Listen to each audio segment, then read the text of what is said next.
Gonso Jajamaru-kun is an enhanced remake of the 1985 Famicom action side-scroller Ninja Jajamaru-kun, developed and published by Jaleco and released on April 15, 1999. Jaleco might not be a developer that Western gamers feel any nostalgia for, but when talking to my Japanese friends in their early to mid-30s about retro games, it's one that comes up quite a bit. The Moero Pro Yaku and Ninja Jajamaru-kun series slithered into Japanese households during the Famicom era.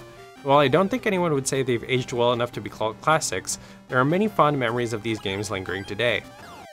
Ninja Jajamaru-kun is a game in which you play a ninja called Jajamaru, who must defeat all of the enemies in the stage in order to proceed to the next. Jajamaru can stun enemies by jumping on them and then take them out with his shuriken. It's your job to do so while also avoiding the enemy's projectiles. Each map is 4 floors tall. To access the next floor, you need to destroy the brick ceilings of the floor you're on. Those bricks can hide score bonus items, lives, or power-ups, just like in the Mario series.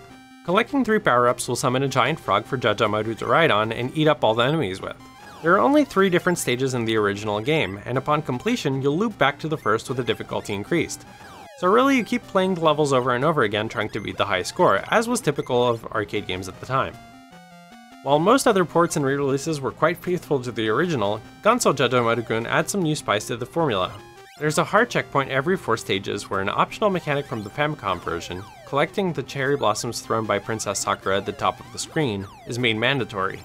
Failure to collect all the cherry blossoms will make you repeat the level again. Completing the checkpoint takes you to a special stage ending with the boss fight, which is entirely new. There are also a few new power-ups. All of this helped to make the game feel less stale and repetitive. Now there's some debate as to whether or not Gonso Jajamaru-kun is a remake or if it should be considered a spiritual successor, simply because of the profound difference the changes that were introduced make. Regardless of which side of the coin you fall on, I think it's fair to say that Gonso Jajamaru-kun is the best way to experience the kind of gameplay the original was striving for. I say that because despite Ninja Jajamaru-kun having numerous sequels, all they had in common was their main character. Subsequent games would be of wildly different genres, including side-scrolling platformers, JRPGs, and even wacky experimental 3D platforming on the Saturn.